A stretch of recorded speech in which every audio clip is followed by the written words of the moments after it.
Hello and welcome to Fact Friday. The last month or so, we have looked at the various different structures you can have within your will, and today we are going back to the beginning and looking at why you need a will.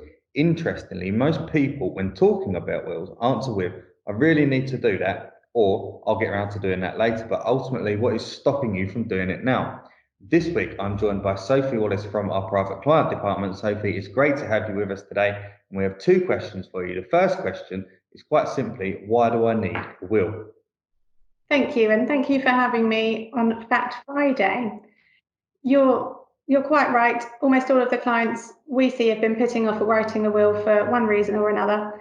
Everybody does need a will and needs to think about putting a will in place. Some of the main reasons for having a will would be that it allows you to appoint executors who will be in charge of dealing with your estate.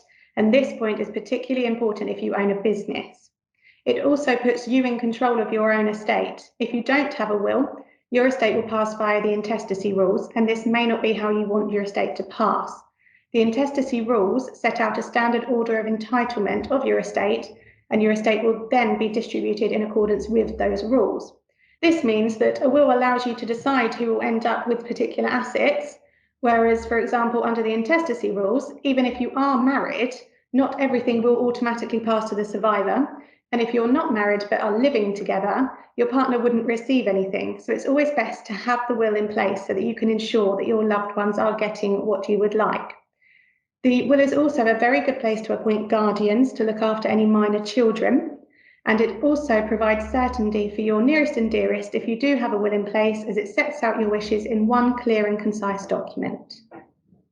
Excellent. Thank you, Sophie. And the second and final question for you today is, when is the right time to write a will? Anytime's a good time to write your will.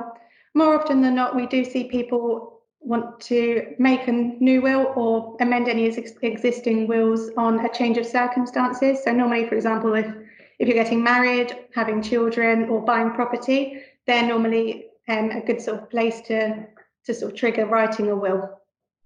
Excellent. Thank you. Great advice, Sophie. Now, I hope you can all join us next week, where we'll be looking at the main points and main things to do when somebody passes away.